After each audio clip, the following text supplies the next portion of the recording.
Back to channel Bhagyashree T. आज हम इस मशीन का पूरा खुलासा करने वाले, यानी कि पूरा पोस्टमार्टम करके देखेंगे कि इसमें क्या क्या रहता है, ये कैसे वर्क करता है, इसके मैकेनिज्म के बारे में जानेंगे और इसको कहाँ से लेना चाहिए, कितने में लेना चाहिए, हर एक चीज आज जानेंगे।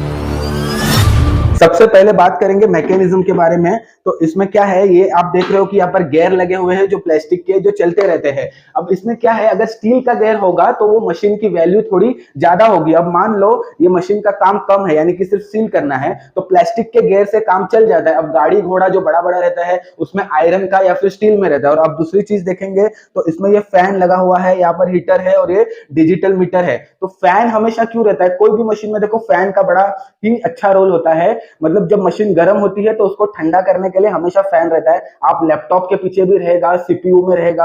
आप एटीएम मशीन में जाओगे तो एसी लगाया हुआ होता है, वो हमारे सुविधा के लिए नहीं होता है, वो एक्चुअली मशीन को ठंडा करने के लिए होता है। और इसमें है क्या, फ्रैंकली स्पीकिंग, एक हीटर है, एक फैन है और एक कुछ गेयर है। यानी कि जो हमारा पहले का जो फॉर्मूला था ना, कि कोई अगर प्लास्टिक को चिपकाना है तो उसको वो मोमबत्ती के ऊपर गर्म कर लो और फिर चिपका लो, ये भी वही फॉर्मूले के ऊपर काम करती है। होता क्या है, यहाँ पर हीटर जो लगा है वो गर्म करता है और साथ ही में आगे जाके जो रोलर है नीचे लगे हुए हैं वो उसको सील करता है। सिंपल, और तो कोई चीज इसमें बड़ी है नहीं। यानी कि कोई मैकेनिकल इंजीनियर का स्टूडेंट भी होगा ना, वो बहुत ही आसानी से इस मशीन को बना लेगा।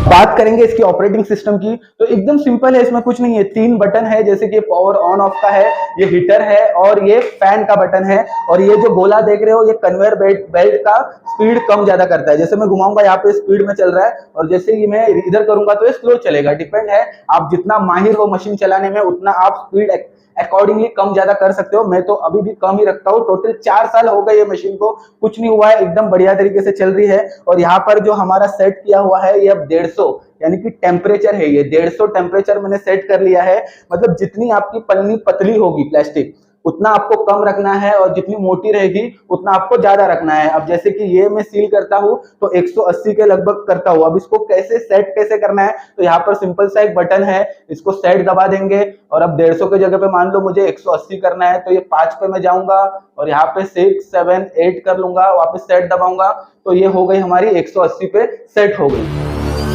अब बात करेंगे कि ये मशीन बनती कहाँ है, तो इसको मैं नहीं बनाता हूं, मैं तो सिर्फ चाय बनाना जानता हूं। इस तरीके की टोटल जितनी भी मशीन इंडिया में है, मैं बोलूंगा कि 90-95% सारी चाइना से यहाँ पर आती है और फिर लोग अलग अलग लोग इसको अपने रेट में बेचते हैं। अब होता क्या है, देखो ये जगह जो दिख रही है आपको ब्लैंक दिख रही है, तो जब चाइना से आता है, मान लो 10,000 पीस, 1,00,000 पीस ऐसे कंटेनर भर के आता है, फिर उसमें क्या होता है, जो बड़ा आदमी रहता है, मतलब जिसने खरीद के रखा है पूरा कंटेनर, फिर उसके बाद में से कुछ लोग ऐसे लेके जाएंगे उससे 10 पीस, 15 पीस, 5 पीस अपने हैसियत के हिसाब से और अपनी दुकान में बेचेंगे।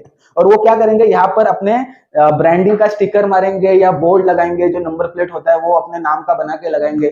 यानी कि अगर इसका बिजनेस करूं, ठीक है, तो मैंने 5 पीस खरीद लिया और फिर मैं यहाँ पर लिख दूंगा मयूर इंजीनियरिंग, मयूर पैकेजिंग, ऐसे बना के फिर मैं अपने ब्रांड से बेचूंगा। बाकी ये होता पूरा का पूरा चाइना का है। और दूसरी चीज क्या है कि आप देख रहे हो ये मशीन अब खड़े पोजीशन में, यानी कि इसको बोलते हैं वर्टिकल, और ये इसको निकाल के ऐसे सुला दे तो हो जाएगा हॉरिजॉन्टल। अब वर्टिकल में क्या होता है, सिर्फ ये सिंपल से 2 स्टैंड लगते हैं, पीछे स्टैंड लगते हैं और कुछ भी नहीं है, तो ये हो जाता है वर्टिकल। अब लोग क्या करते हैं मार्केट में, जब आप वर्टिकल मांगते हो तो सिर्फ ये छोटा सा एक स्टैंड है, उसका आपसे 1000-2000 एक्स्ट्रा चार्ज कर लेते हैं।